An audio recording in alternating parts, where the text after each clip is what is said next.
अस्सलाम वालेकुम नाज़रीन और रियाज़ चैनल मौजूद है यहाँ मेहर जी रेशम गली में। नाज़रीन मेहर मां 10 ॾींहं अॻु उजाला परवीन सोलंकी जेका 6 वरनि जी ॿारड़ी आहे उहा अगवा थी वई आहे ऐं हिन वक़्त ताईं बाज़ाब न आहे थी सघी। जॾहिं त पुलिस पारां कोशिशूं तेज़ कयूं वियूं आहिनि। हद जे MPA फयाज़ अली बुट समेत मुख़्तलिफ़ जेके अॻवान आहिनि उन्हनि पिणु इन शइ जो नोटिस वरितो आहे, पर हिन वक़्त ताईं ॿारड़ी जे बाज़ाब न थियण सबबि समूरे इलाइक़े में ख़ौफ़ हिरास वारी सूरत छायल आहे। असीं हितां जे वापारी ऐं शहरनि सां ॻाल्हि ॿोल कंदासीं त उन जो छा चवणु आहे। जेकी पॉलिसियूं आहिनि उहे इहे आहिनि त तइलीम खे आम कजे, औरतूं ख़ासि करे उन्हनि खे तइलीम अचे, उन लाइ अवेयरनेस पई थी हले। ॿिए तरफ़ जेको आहे सो उजाला जो जेको आहे सो गुमशुदगी जेको आहे सो इहा जेको आहे जेको तकलीफ़ देह जेको आहे इशू आहे सॼी मेड़ में सॼो शहर ख़राबु आहे, एतिजाज आहे। असां हुकूमत वक़्त जी हुकूमत खां घुर था कयूं त फौरी तौर ते उजाला सोलंकी खे बाज़ियाब कराए वञे।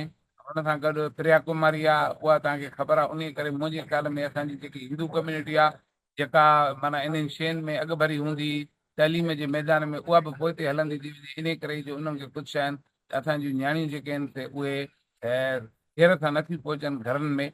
मां हुकूमत खे इहा अपील कंदुमि त जेकॾहिं तव्हांखे औरतुनि जी तइलीम खे आम करिणो आहे ऐं अॻिते वधाइणो आहे त अहिड़ा जेके वाक़िया जेके आहिनि उन्हनि जे रोकथाम जे लाइ तव्हां कॉमेडी ठाहिनि।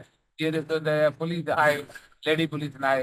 हाणे असांजी घुर आहे त मेड़ में ASP ग्रेड जो माण्हू हुजे, मेड़ में लेडी पुलिस हुजे, त जीअं असांजा मसइला जेके आहिनि शहर जी आदमशुमारी तमामु तेज़ी सां वधी वई आहे, इन ते जेको आहे सो उनजे लाइ असांखे इन्हनि शयुनि जी ज़रूरत आहे, लेडी पुलिस जी ऐं ASP मेड़ में। ऐं इहा ई असां हुकूमत खां घुर था कयूं त फौरी तौर ते उजाला सोलंकी खे बाज़ियाब कराए मालिकनि जो जेको आहे दर्दमान बणे। तो त जहिड़ी ॻाल्हि चवणी थी पए, उजाला सोलंकी खे अॼु 8 9 ॾींहं आहे मेहड़ में तमामु असली सोग मचायल आहे।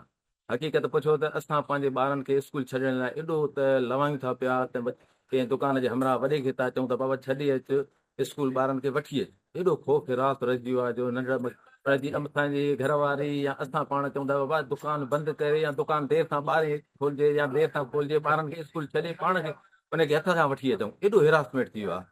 असां अलाह साईं उजाला परवीन खे बाज़ाब कराईंदो।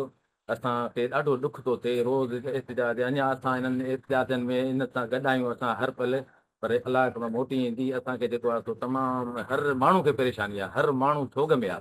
त मेहड़ में इहो वाक़िया छो था रहनि। SSP साहिबु दादू साहिब खे असांजो शहरी रेशम गली जे हिसाब सां मुतालबो आहे त कोशिशि करे उजाला परवीन खे वापसि कराए। के हवाले सां ई चवंदासीं असां SSP दादू खे MP फयाज़ बट साहिब खे चवंदासीं त हिन ॻाल्हि जो नोटिस वरितो वञे ऐं मेयर में अमन करायो वञे ऐं उन खां अलावा बेचैनी ख़तमु कई वञे। हिन जे ख़ौफ़ खां नंढड़ा ॿार स्कूल वञणु छॾे ॾिनो आहे। बेतरा त हिन ते अमल कयो वञे ऐं जेको आहे अमन करायो वञे ऐं नंढड़ी खे बाज़ियाब करायो वञे। बार बार फयाज़ साहब खे इहो ई अर्ज़ु कंदासीं त मेयर ते थोरो ध्यानु ॾे। हूअं बि कम सुठा करायासीं, हिननि ते महिरबानी करे पाणी सफ़ाई ऐं जेको आहे हिन अमन अमान ते नियाणी आहे, इहा बि असांजी भेण आहे। फयाज़ साहब जी बि भेण नंढड़ी बचड़ी आहे, उन ते थोरो महिरबानी करे असां अर्ज़ु बार बार कंदासीं त उन ते ख़्यालु। असां गुज़ारिश कई आहे पुलिस खे हर मौक़े खाते त असांजे SP साहब बि चयो आहे, उन पिया आया। असांखे MPA साहब जो पाशा ख़ान जे करे छॾियो आहे छा कजां, पर असांजो इहो ई आहे त नियाणी खे जल्द जो कयो वञे